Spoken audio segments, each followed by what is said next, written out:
Hey YouTube land, it's Sectaurs here doing another action figure review. Now this is a review for the rest of wave 1 of the Sectaurs Warriors of Symbion figures from Zica Toys.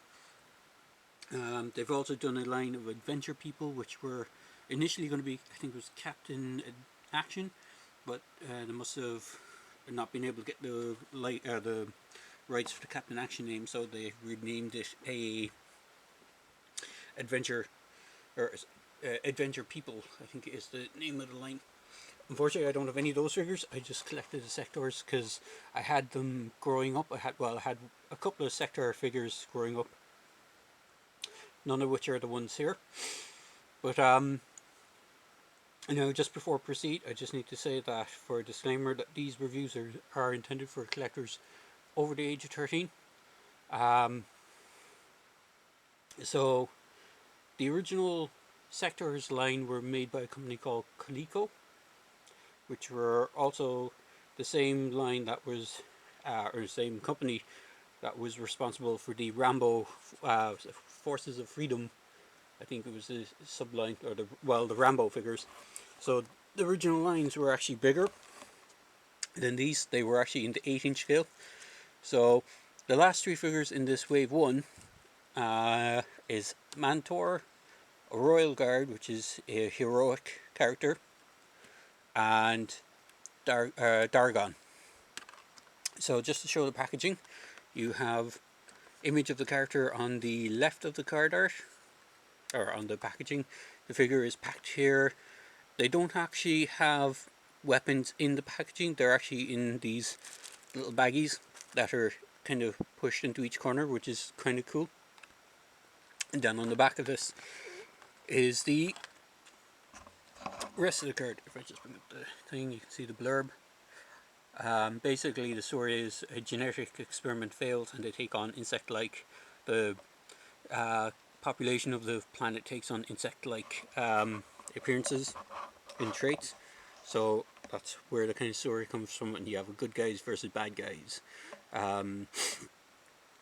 Basically, good guys versus bad guys scenario, and the bad guy leader is General Spidrax, and the good guy leader is Dargon. So all of them are pretty cool.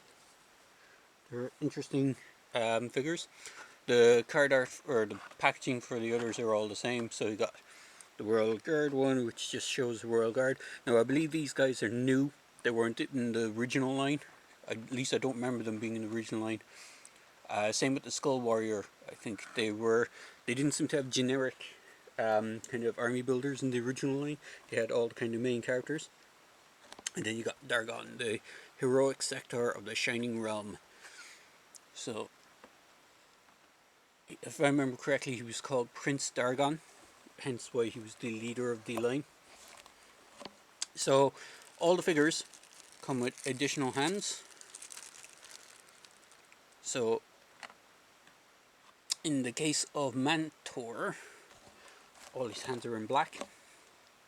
So you get 2 in and out hands, which are defaulted, grasping hands, which have a hinge to go in and out. They're the default hands that are on the figures. You get 2 pistol grip hands, which are left and right, with an up and down hinge.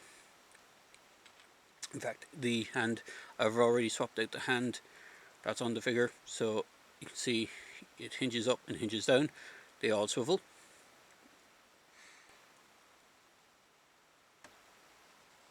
You get an alternate grip hand for characters that have stuff like the swords and spears and stuff, and they have a up and down on the actual grip instead of the previous one, which is in and out. So you have alternate in and out and up and down hands, and then you have a grasping or a wide stance hands, especially handy for figures with two-handed weapons, although you can get some good pistol grip hands out of the two-handed weapons that come with them. But you get a set of left and right for each, so you get in total 1, 2, 3, 4, 5, 6, 7, 8 and 10. You get 10 alternate hands, that includes the ones that are on the figures when you get them. So the other figures all come with the similar setup. The only difference is colours. So Dargons are black, the Royal Guards are in a gold paint colour. Now they all come with a shield as well. I'll get into those in a second. And then, sorry, Mantors are black, Dargons are blue. He also comes with a rifle. It's the same rifle that comes with the Royal Guard, which I'll show off in a second as well. So, since he is there, accessory wise for the Royal Guard, you get 2 pistols. They're identical pistols that are on a holster. In fact, I think the holster is also shared with Dargon. It's the same looking holster. He comes with a helmeted head. He doesn't come with an alternate head.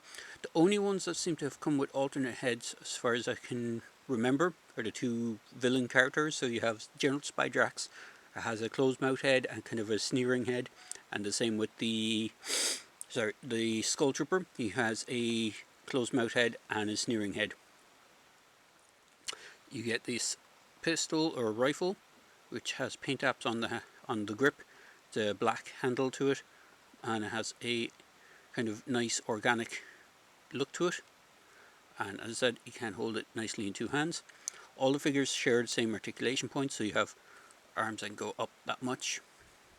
You can rotate around, hinge at the elbow, single joint, or swivel at the elbow, swivel on the wrist, in and out on the wrist, forward on the legs, not so much back, double hinge knees, and a swivel and a forward and back on the legs, or on the ankle. He also has a waist swivel, which is quite nice. It's kind of hidden by the belt, so they all have the same articulation, and head is on the ball joint and has some tilt and forward and back. So you can get some great poses out of these guys. One of the things that's interesting about this line as well is they actually have little magnets on the feet, so if you have any kind of metal bases or metal stands, you can actually have them magnetized to it. And they also have peg holes, so not only do they have normal peg holes for regular stands, they also have the magnets on the feet as well, which is quite cool. Paint apps on these are really nice. I love the Royal Guard one. It's like just a hint of metallic for the body. The rest is like a flat red, and then you have the metallic gold for basically the rest of the accessories: the helmet, the wrist guards, the gloves, the boots.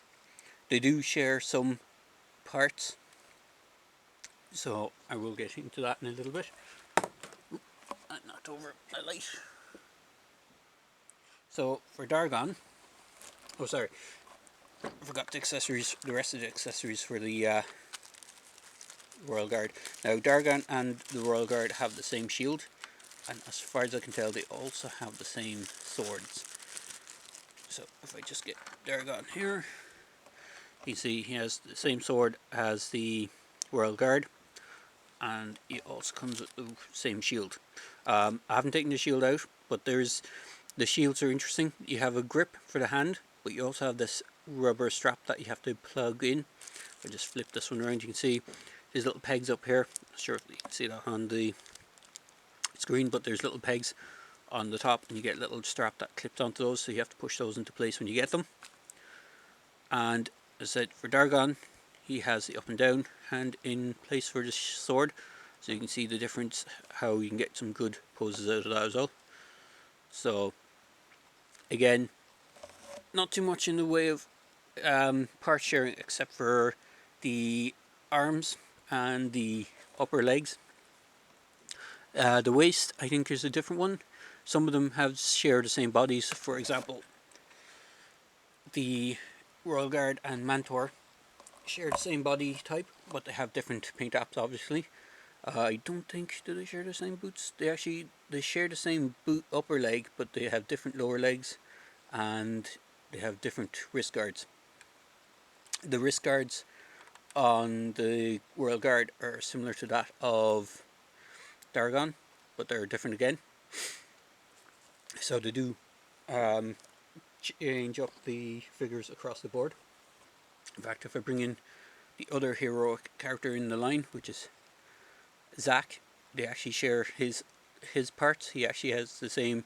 The Royal Guard has the same lower legs, or sorry, lower wrists as Zac.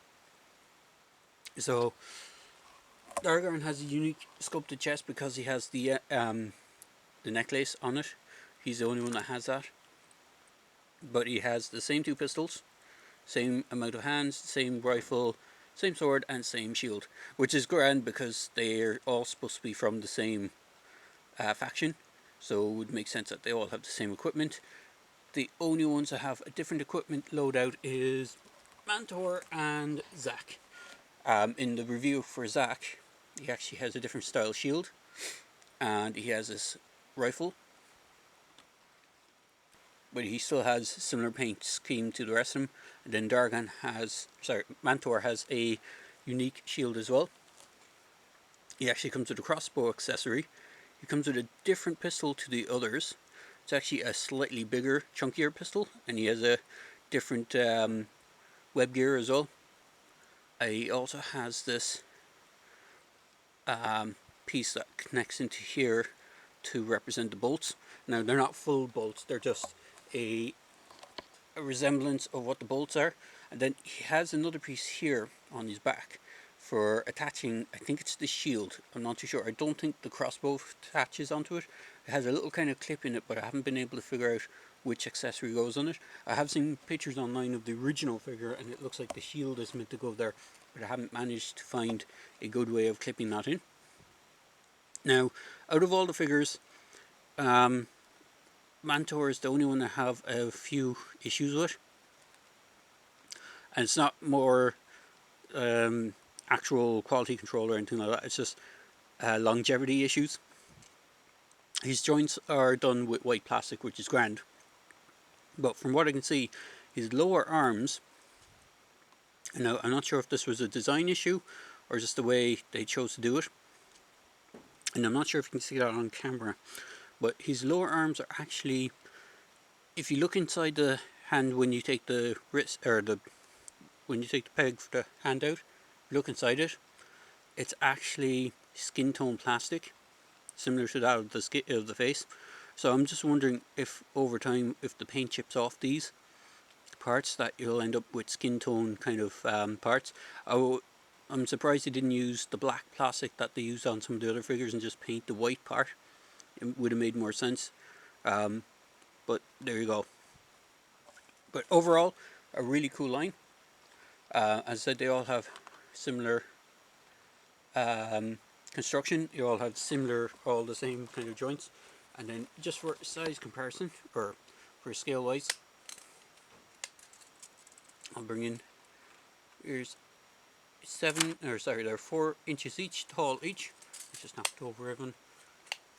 Bear with me a moment. Unfortunately, this review station, or the place where I do my reviews, have been inundated by wasps. So if you hear something buzzing in the background, it's the wasps, which isn't a great place to be reviewing.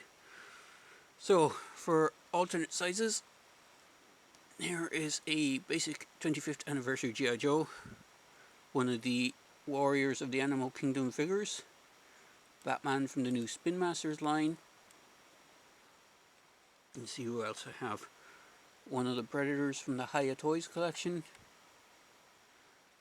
one of the Jurassic World figures, and a Fortnite figure. So you can see them all in scale. All in all, they're quite good, and as a domino effect goes on and knocks everyone over. Thank you, Zac. Let's see if we can get everyone standing back up again. So all in all, it's a really good line. I picked these guys up from Big Bad Toy Store. They should be still available now at the time of this recording. And I do recommend picking them up. I have reached out to Zica Toys just to find out if they could do collector-friendly packaging for Wave 2, and they said they weren't. They prefer the original kind of style packaging that they've gone with. I would have loved the collector style packaging, you know, the one that you can slip the case out without damaging the artwork, but it is what it is. And as far as I know, they said they are planning to do some deluxe figures, I think, for Wave 2. So there might be ones that come with the bigger bugs that the original line came with, the ones that the bugs were hand puppets. So hopefully we can look forward to some cool stuff in Wave 2. If the line is supported well enough and people go for the line, and I'll put a link to the Big Bad Toy Store site, or Big Bad Toy Store uh, page for these. So hopefully if you enjoy them, you can pick them up. So cheers guys, hope you enjoyed this video review. I know I was planning to do more Crash Dummy reviews, but these came in the meantime, so I wanted to get these out of the way, and then I'm going to do more of the Crash Dummies again and continue on the thread of getting all the Crash Dummies, the vintage Tyco stuff first, and then go with the modern, well, the reissue stuff, or not reissued, but the 2000 Hot Wheels kind of revamp or reboot stuff. So there you go, guys. Hope you enjoy this review.